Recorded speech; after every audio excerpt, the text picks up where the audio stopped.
Here we go.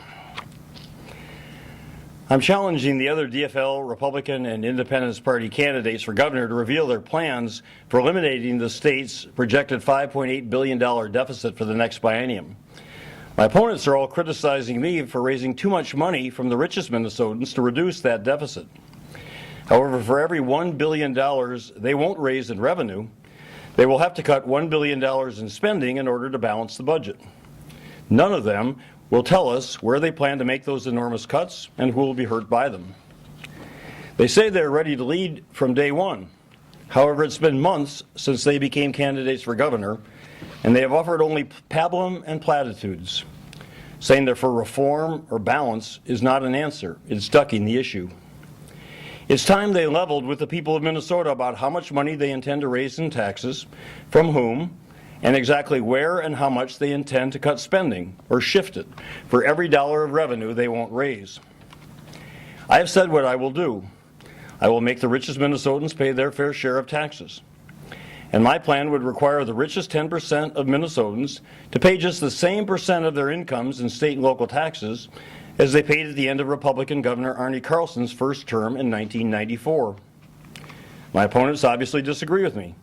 But just criticizing me isn't good enough. It's time for them to give us their answers. I say to my opponents, what's your plan?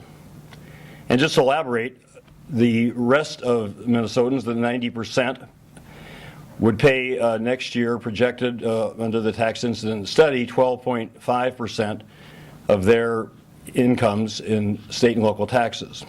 So my proposal to make the richest 10% pay the same percent of their incomes in state and local taxes as the other 90% would require that richest 10% to pay 12.5% of their incomes in state and local taxes next year. In 1994, according to the 1997 tax incident study, which looked at the actual 1994 data, the richest 10% of Minnesotans paid in 1994, the last year of Governor Carlson's first term, 12.6% of their income in state and local taxes. And actually, Minnesota taxes, if you look at the statistics by decile in that year, were pretty much even. What's happened since then, it just shows how steeply regressive Minnesota's taxes have become since then, meaning that the richest 10% now pay only on average 3/4 of their income in state and local taxes, and the richest 1% pay only 2/3 of the percent of their income in state and local taxes as do the rest of Minnesotans. And I might also point out, those who say that having progressive taxes or even flat taxes have an impact on the economic growth of the state, that in 1994 Minnesota ranked 18th among the states in the nation in employment growth. Last year, 2009, Minnesota ranked 39th among the states in employment growth. And during the first 7 years of Governor Plenty's 2 terms, Minnesota's averaged in the bottom 10 states in employment growth. Be glad to respond to questions. A couple weeks ago when we talked, you did not have your complete budget proposal ready. There's some holes here and there. Do you have that all complete? I have about $635 million that I've not identified specifically, but of course, you know, the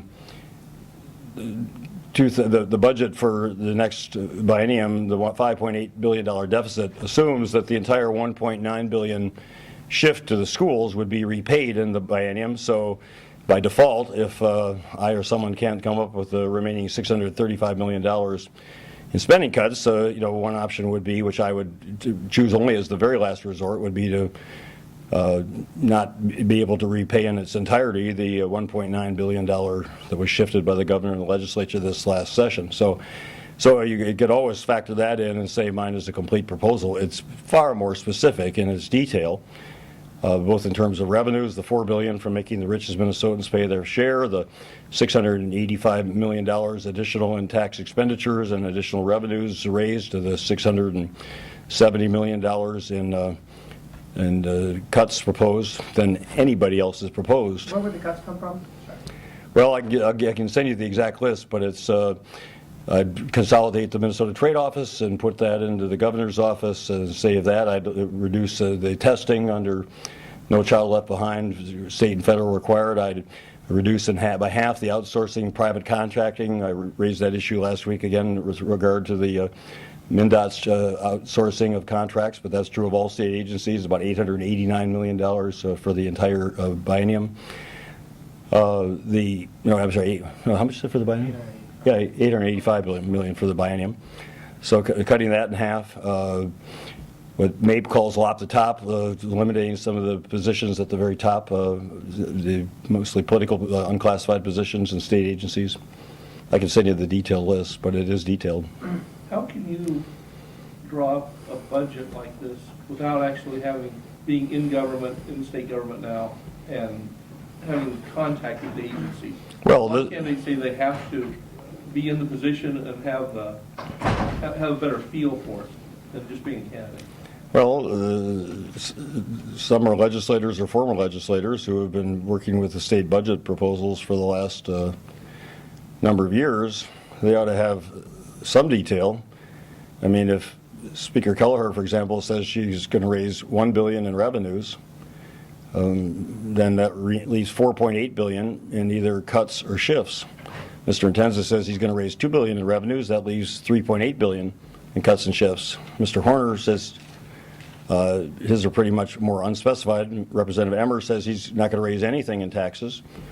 So that's $5.8 billion in cuts and shifts. And I think that the reality is they don't want to tell Minnesotans just how draconian that 3.8 or 4.8 or $5.8 billion would be in cuts and shifts. And I don't think anybody could absolutely say today this is the exact budget that she or he is going to propose to the legislature next January, but they certainly ought to be able to provide enough detail that people can see in fair specificity where these cuts and shifts are going to occur. So after you would get in office and you have a new budget forecast, you could change your plan? Oh, certainly. And on the forecast, candidates in the past have used that as an excuse that we need to wait. Budget forecasting in the state, you've lived here for a long time, varies greatly from season to season. We have a November forecast, we have a February forecast. Is it fair to give this many specifics without really knowing exactly what the number is going to be? Well, we've been challenged by editorial boards to do so, and I think that's a fair challenge. I mean, if somebody wants to make the case that overall economic growth, which now nationally is stalled, is going to impact it, then they can make that case and say it's only a $5.4 billion, only quote unquote, or only $5 billion. But as I pointed out before, you'd have to create, based on the average amount of taxes paid by a working Minnesotan, you'd have to create 840,000 new jobs to raise the $4 billion in revenues that I'm raising from taxing the richest Minnesotans. So those who say we're going to grow our way, especially in the first 5 months of next year, is that correct? Yeah, those who say we're going to grow our way out of this problem in the next, in the next year are just looking at economic forecasts that are unrelated to anything anyone else is looking at. So I think it is only responsible for people to say, and again, it's easy to criticize me, as they're all doing, for raising too much in revenues from the rich. I'm being criticized by DFLers for that. But the flip side is, if you're not going to raise the money and revenues from the rich, you have to raise taxes on everyone else, which I oppose, which Governor Plenty's done with property taxes more than doubling in the last decade. Or you have to cut funding and 93% of the state budget goes for education, health and human services, transportation, public safety, and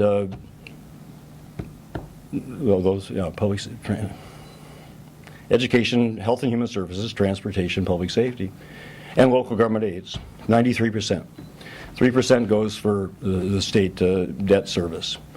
So, I mean, if you're going to talk about cutting, again, $5.8 billion, it's got to come from those areas. And that's what I believe that my opponents are trying to avoid. So let's say you're elected and the legislature goes along with your proposal to increase taxes on the wealthiest Minnesotans, and you collect $4 billion like you expect, and then the economy starts to turn around and the forecast starts showing big surpluses. Would you ever anticipate dialing back those tax increases for the wealthiest Minnesotans? Well, I would look at dialing back taxes for everybody if that were an option. I think you want to build a prudent reserve. That's been done in the past when the revenues have permitted that. That's generally recognized fiscal prudence. But I would not dial back the taxes for the rich before I dialed back the taxes for everyone else, because again, my goal is to make taxes progressive in Minnesota, state and local taxes combined. What I'm proposing is simply making them flat. And I'm sympathetic to middle-income Minnesotans, working families who believe their tax burden is high in Minnesota. They're correct. Their property taxes have gone up. They've more than doubled on average over the last decade. And that's a much more unfair tax on people than a progressive income tax, because you have to pay a property tax whether or not you have a job or an income, whether you're a farm or business is producing a profit. So there are ways in which, if we had the opportunity, I'd reduce the tax burden in Minnesota as a first priority, but it would definitely be on working families first. You probably know a lot of people in this tax bracket you're specifically talking about. So when you're out to dinner with them on a weekend and all of a sudden they say, oh, by the way, Mark, there's something we've been meaning to tell you about your plan. Well, I spend actually my weekends in meeting with more of the working Minnesotans than I do otherwise. But if someone complains to me, I ask them, what do you think it's fair that you're paying 2/3 of what somebody making a fraction of your income is paying in state and local taxes? And I have yet to get a good answer for that. I can understand people don't like paying more taxes. The richest people don't like paying more taxes. But if I say to them, it's not fair today, and do you think it's fair? I've never had anybody be able to justify who's making over $1 million why it's fair that they pay 2/3 of what somebody making $30,000, $40,000 is paying. And I point out to them, the state needs the money for funding schools and funding highways and funding public safety, things that we all depend upon, and that the future of our state depends upon, especially the area of education. As state economists, state demographers say, education is going to be the key to our future prosperity. And when we're down to 4-day school weeks and overcrowded classrooms, and I point that out to them as well. So I'm willing to make this case, as I will if I'm when the primary, I see the Minnesota Chamber is having a 2-hour debate the week afterward, and I welcome the opportunity to go to the business leadership of Minnesota and tell them why I think this is essential for the future of Minnesota. And again, juxtaposed against, if it's Mr. Horner and Representative Emmer, juxtaposed against their plans. But I can't compare my proposal with theirs when they won't tell us what their proposals are. I can't even compare mine with my DFL competitors when they won't tell us what their proposals are. And again, I think we're at this stage now where we're 33 days from the primary and 117 days from the general election, but who's counting? I think it's time that people told us and told the people of Minnesota so people can compare one direction. This is fundamental. I was yesterday up in Grand Forks, East Grand Forks, and met with the editorial board of the Grand Forks Herald, and they wrote an opinion piece on, with all due respect, Don, but they wrote an opinion piece on Sunday that said, that the crux, the fundamental issue in this election for Minnesota is the budget deficit and who's going to do what about it. So if this is, and I think the economy and employment growth is probably right up there. I'd put that probably first, but they're interrelated. So if you say it's the number 1, 2, or 3 issue, and we have some fundamental differences about us, in my direction, I'm talking about raising close to $5 billion. No one else has proposed even raising $2 billion. Or just $2 billion, and without specifying where even that would come from. So there's a significant difference between myself and my 2 DFL opponents, and between myself and the other 4 likely contenders to be the next governor of Minnesota in terms of the direction of this state. And they won't tell us on that crucial issue where they stand with any degree of detail or specificity whatsoever. And I challenge them to do so. Senator, is it possible there would be a rich guy flight from the state if you would increase taxes? Some Republicans have suggested we'll just have wealthy people move to live somewhere else. Well, if somebody's priority in life is paying no taxes, they've already shifted their residency based on the rate now to a state where they pay no income taxes, and a lot of them who do that come back here.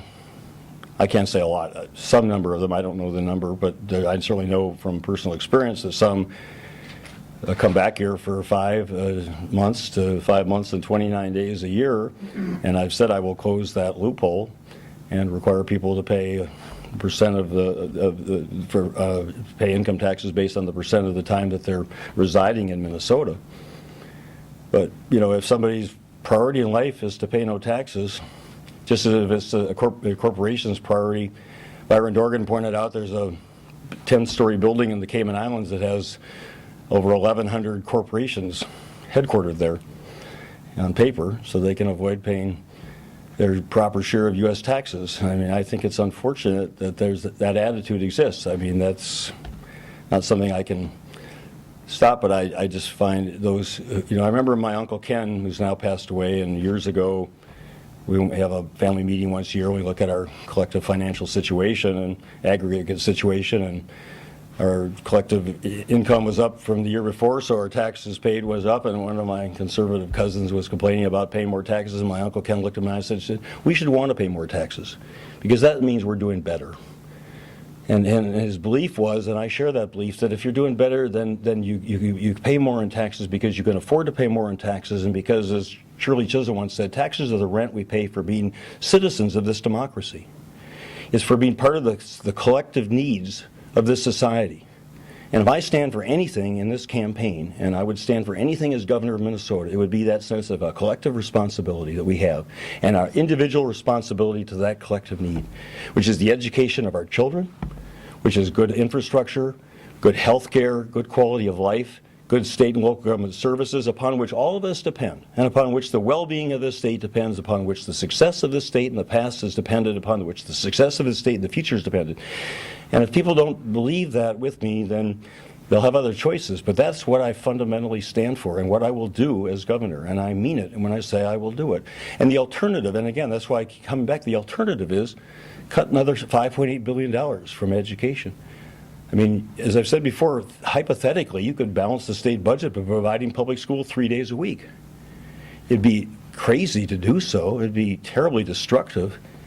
But if you want, so the budget is about values and priorities as well as about dollars and cents. And that's where I think we really need to have this comparison.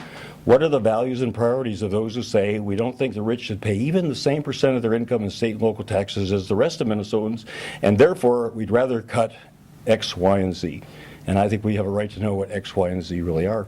And is this a personal belief, a campaign strategy, real broadly on disclosure, to try and set the standard on disclosing details of your budget, disclosing your income taxes, disclosing personal struggles?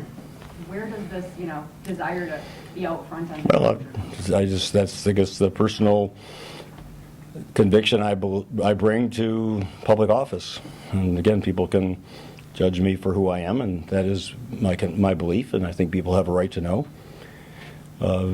our tax returns. But as I pointed out, both the former President George W. Bush and current President Barack Obama have disclosed their tax returns, and so that's a bipartisan precedent, which I respect and honor, and I would challenge the others to do the same. So, it's certainly within the norm of what other public officials have done responsibly. Do you think that helped you or hurt you? You've probably seen websites out there, some people saying this proves Mark Dayton doesn't earn a living with the taxes. And so I've worked all my life. I've been a public school teacher. I've been a social worker. I've served in state, federal government. I'll match my work ethic with anybody else's. What are some of the specific things you've heard from other candidates that you would characterize as pablum and platitudes? We need a balanced approach. I mean, again, what does that mean? I'm going to grow our way out of this deficit.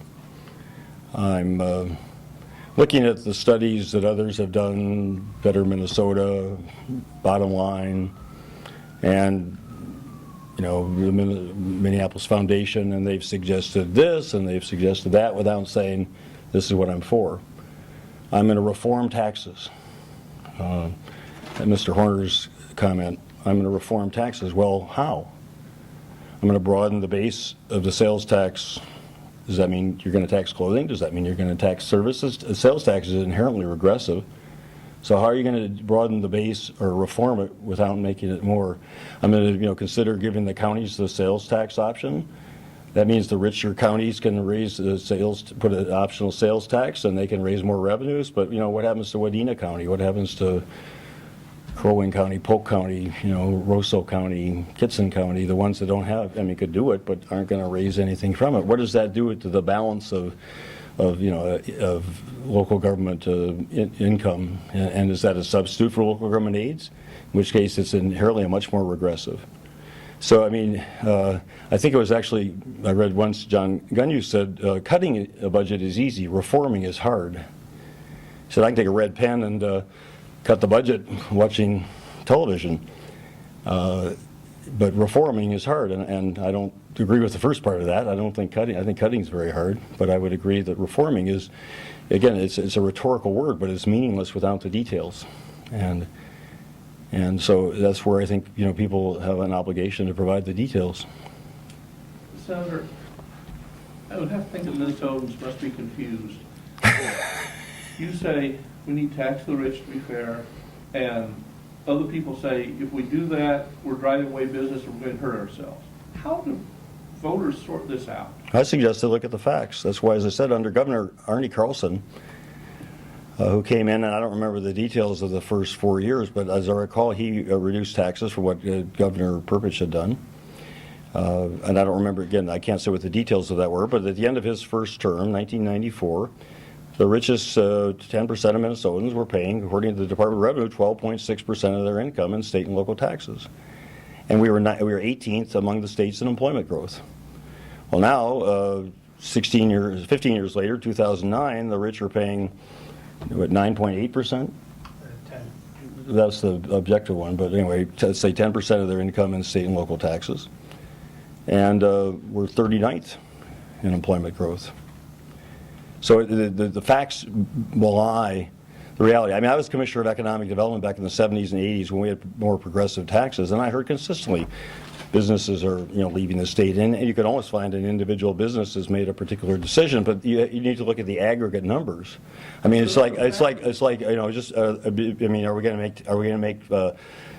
going to make minimum wage policy based on the fact that there are hypothetically a couple of $100,000 wait staff out there? That's what I call government by anecdote, leaving aside the fact that the anecdote has been proven to be factually incorrect. But you can't government by anecdote just means find one isolated instance that proves your point. I think you make government policy based on an objective evaluation of how it's going to impact 5.3 million people. When you're throwing out the figures from 15 years ago versus now, there are other factors besides just how much tax the rich are paying. Yes. How can you guarantee to voters that this will not drive away businesses? Because things are different now than they were in the Carlson days. Well, the tax differential is still a consideration then as it is today. There were states back then that paid where you could go and pay no taxes. There were states where you could go and pay the corporate tax rate was less.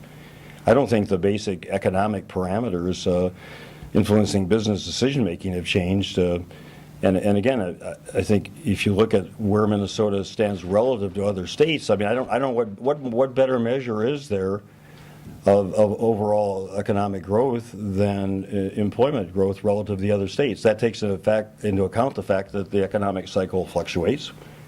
If you look at unemployment rates just by themselves, that's not a valid comparison, because you could have, back then, we looked at back in 1994, the state unemployment rate was 3.4%. But the national rate was lower than the national rate today. So I said, we're not going to use that one. I could say, oh, it's 3.4% then, and it's whatever, 7.1% now. I don't think that's a valid comparison. I'm trying to be fair here, objective here. So looking at employment growth relative to other states, you could look at another one of the measures per capita income. We've gone from 7th to 11th in the last decade. Again, relative to other states in per capita income. That's another measure of our declining economic well-being relative to other states. And that's, again, We had the last 20 years of 2 Republican governors and a wrestler turned libertarian. I mean, these are their policies that have put us in this position. So I think it is fair to say, has their formula for Minnesota, however well-intended it might have been, has it worked? Is it producing higher standards of living for people in real terms and relative to other states? Is it producing higher incomes for people or more people employed? There are 200,000 more people living in Minnesota today than when Governor Plenty became governor, and 12,000 fewer people working. I would be the first to say there are other factors involved in that, but the reality is then that their formula has not produced the results that they said it would. Senator, you mentioned the anecdote of the $100,000 waiter. How do you think that's played out in the days subsequent? I think it's shown, once again, the representative member is out of touch with the lives of most Minnesotans. And I think it's, that whether he was given, I don't know, I wasn't present, so I don't know whether the owner of the restaurant gave him misinformation, in which case, why would somebody like that do so?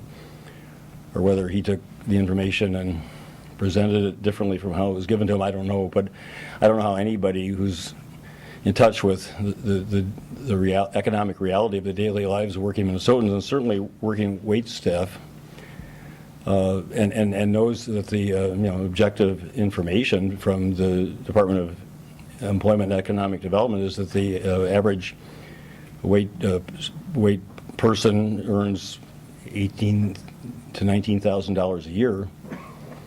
So to, again, pick even anecdotally, make the argument that there are people making over $100,000 a year. I mean, if we computed, that would be $400 an hour of tips. And a couple of my staff who waited on tables said that they found that to be just, anybody who knows anything about the business would know that's just totally absurd. Senator, has globalization made state officials less potent in the sense of what they're making economic decisions, that they can make this decision, just a decision, but the larger economic events are really calling the shots more than the local people? Well, I think you could say that, yes, the globalization has meant the United States is no longer an island unto itself, and that, yes, we are buffeted by those forces. When I was commissioner back again in the 70s, the Munsingware plants closed on the range and moved to South Carolina and North Carolina, and because they could get lower wage non-union employment there. And those states, I remember going to the National Governors Association meetings with Governor Perpich, and they were, almost the governors were almost gloating, well, you got nothing to blame but yourselves. Well, then, lo and behold, when I had a measure in the Senate to mitigate the effects of the free trade agreements, who are my most enthusiastic co-sponsors but Lindsey Graham of South Carolina and Jesse Helms of North Carolina, because their states have been ravaged by the fact those jobs then went to Mexico or China or Cambodia. So Minnesota's, that's where you go back again, Don. Has things changed? Yeah, things have changed in certain qualitative ways, but the basic equation has still been the same. Somebody back in the 70s or 80s could find a lower cost place of employment than Minnesota. Now they can find it, somewhere else in the world rather than some other part of the country. And so to that extent, we all in this country, I mean, I've been to China 7 times this decade. I've seen some of the, I think I've told you this before, some of the people willing to work hard at 60, 70 cents an hour, and go to a Nike plant outside of Shanghai, and they're a quote-unquote small plant. There are only 5,000 workers. The large ones have over 100,000 workers, and they say 250 pairs of hands touches every pair of Nike shoes. It's not automation or high-tech. It's just cheap labor. And the young women, it's August, are sewing the seams. The young men stand in front of these industrial waffle irons, about 100-degree temperatures, and soul comes in, they put it down, someone else puts it in the oven, cooks it, someone else takes it out. But that's better than 2 cents an hour in the village, so they're working hard. And that's certainly, something that we're going to be contending with, which is why, again, I go back to the state economist, the state demographer, who said, this is going to be a much more challenging next 50 years than the last 50 years for our state and for our nation, and the key to our future prosperity is education. I use the other government policy by anecdote, but there's a company in China called M3. They take 3M products, Scotch tape or Stickums, and they imitate them. And they can do that well. What they don't have is the ability, growing up in a free society where you have entrepreneurship, where you have a successful capitalism society when its effects are mitigated, that allows somebody to take an idea and create a 3M or create a small business that becomes a contributor to the society. They don't have that ability. That's the great strength we have. So if we lose that, which really comes down to education and the way we, our way of life, if we lose that, we're really in trouble. And which is why, again, well-educated people who will be productive citizens, workers, service providers, employers, CEOs, is crucial. And what Tom Gillespie and Tom Simpson are saying is if we sacrifice our strengths, we're not going to pick up corresponding advantages by being a low-cost producer. If we sacrifice our strengths, education, quality services, good infrastructure, we sacrifice that, it's at our peril. And I think Minnesotans sense that. I think that's a big part of the proper concern that people have about the future. And I think, it's my job to try to persuade people that what I offer is a better direction for Minnesota, and certainly a better direction from what my competitors are offering as an alternative. I'm sorry, I've got to go to another occasion. Any last? Thanks very much.